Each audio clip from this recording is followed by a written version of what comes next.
Good morning and a warm welcome to everyone at the NRF Banking Town Hall. My name is Simon Black.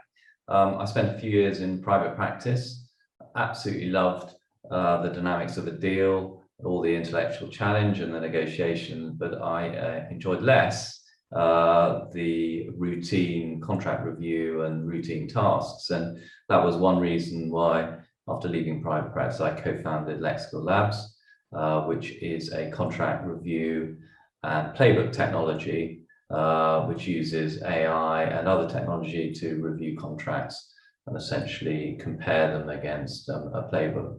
And in a banking context, I could see a couple of use cases. One, what I would call a playbook use case. So this would be reviewing contracts which could be high volume, low complexity contracts like guarantees or security documents, or possibly high complexity, lower volume, but high density contracts such as construction contracts. And as say, comparing them against a playbook and then remediating them.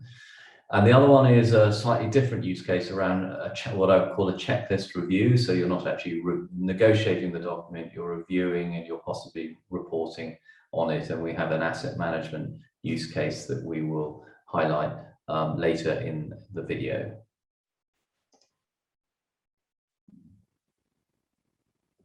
So in this segment, we'll present a little bit about how a playbook use case could be developed. I'm showing a goods and services agreement, but equally this could be a financing document, and we have the contract presented on the left and the checklist, the heart of the playbook, on the right. Now the video explains pretty well how the playbook works, but let's just illustrate this. So why is liquidated damages clicked flagged red? Once you launch the playbook, you'll see you get an overview pulling all the key data. In this case, LD is at 20%. That's above the recommended level. That's why it's flagged. And then also you're presented the clauses. Let's pick an item in gray where we just extract key data. So this is force majeure. The overview is pretty detailed. And includes a summary of what happens actually after force majeure, and particularly there's, in this case, termination by both parties, and you're presented all of the key clauses which you can then filter down. In this case, I'm just going to look at the termination provisions. So we also have a couple of clause banks. The first is clauses pinned to the playbooks. In this case, I'm in the termination bit of the playbook, and we pinned a whole lot of example drafting, and this is easily added to by the user. And we also have an automated precedent search. So what this is doing is searching for similar termination clauses in the system. So this could be a precedent folder of similar contracts. And we're able to augment this search by a conceptual search. So I'm just pulling up liquidated damages, and what you'll see is that the system will recognize certain issues, and you can search for that concept. It's not a word search, it's a conceptual search, and you can search for that concept both in the document and in other documents in the folder.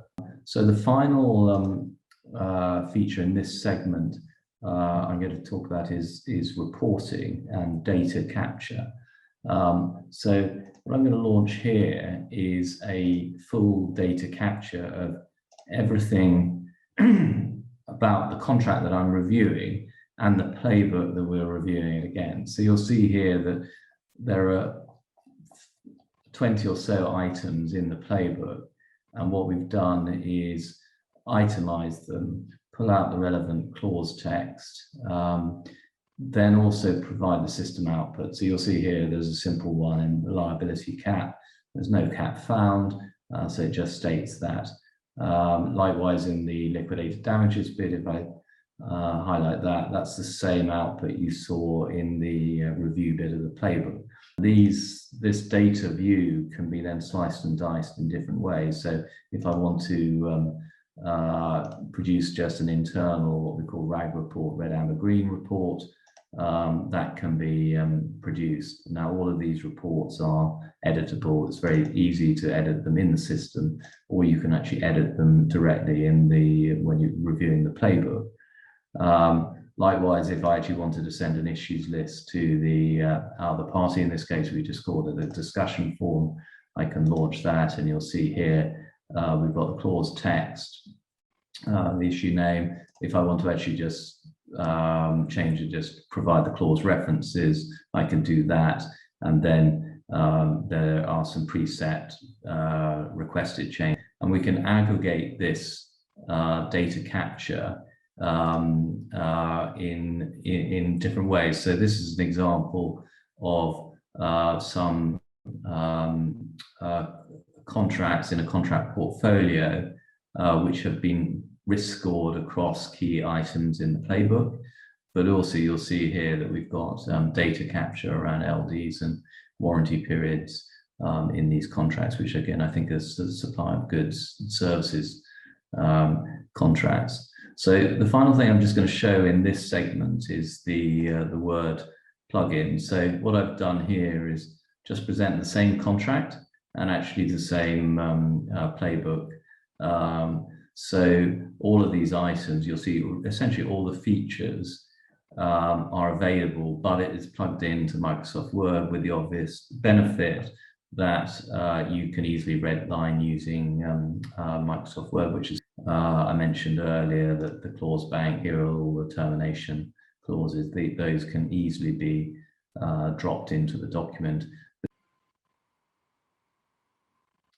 So in this final segment, I'm going to illustrate what I meant by a potential use case around a checklist review. And this is an asset management use case that we've been working with a bank reviewing their hedge fund documents. Clearly, they're not going to negotiate those documents, but they do need to understand what's in them, and they have a checklist which is then fed into an internal reporting system. Now, previously they were doing this review manually, and it was taking 4 hours or so to compile the report, and we managed to bring that down to around about half an hour. And the way we've done that is we created a checklist of the items that are of interest. So in this case, some of them are straight data extraction and commercial issues, say around the participation class, what type of shares, what are the voting rights, those sorts of things.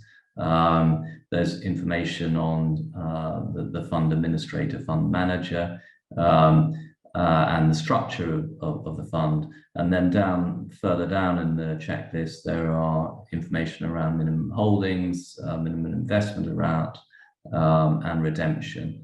And then we get into more legal and regulatory issues around investor eligibility and selling restrictions. So all of these set up in the checklist. And then finally, let's have a quick look at some of the investor eligibility.